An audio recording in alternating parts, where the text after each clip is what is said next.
Hi friends, మేమైతే కొండకు వచ్చాము. ఏమన్నా కాయలు ఉన్నాయేమో లేదా గుమ్మడికాయలు కోసుకొని వెళ్దామనేసి. మాకైతే బాగా పనిచేసాయి సుండ్రుకి. అవి పూసుకున్నాక తగ్గిపోయినాయి, సుండ్రు తగ్గిపోయింది. అందుకనేసి ఇంకా అడవిలో ఏమన్నా కాయలు ఏమన్నా పండ్లు ఏమన్నా ఉన్నాయేమో చూద్దామనేసి లోపలికి వచ్చాము.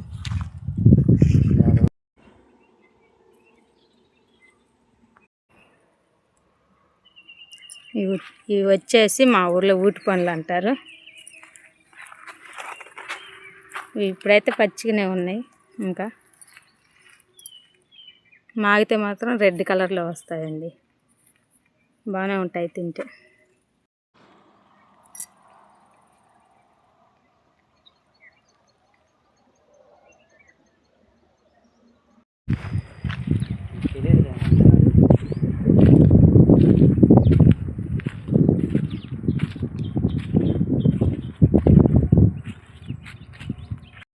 ఎంతమందికి తెలుసండి ఇవన్నీ? వచ్చి గురిగింజని తెలుసా? ఇలా చెట్టు అయితే ఎండిపోయింది, అన్ని కింద రాలి పడ్డాయి.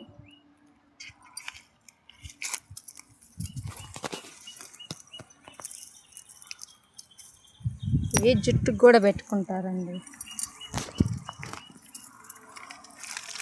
అది ఎలానో మనకైతే తెలియదు. నేను యూట్యూబ్లోనే చూస్తాను.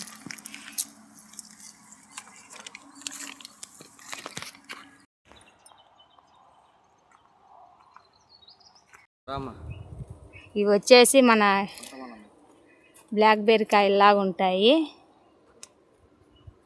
పండితే మాత్రం సేమ్ బ్లాక్బెర్రీ లాగానే బ్లాక్ కలర్లో అవుతాయి. సూపర్ ఉంటాయండి ఈ కాయలు.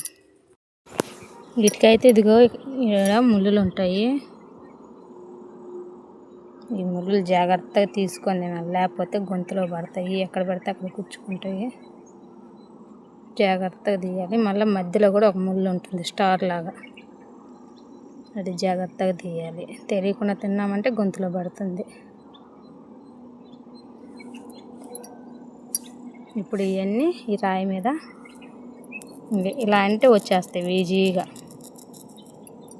మనకు తెలియకపోతే ఇలా రుద్దేస్తే ఆ ముళ్ళులు అనేది రాయికి తగులుకొని అవి కనపడుతున్నాయి, వెళ్ళిపోతాయి.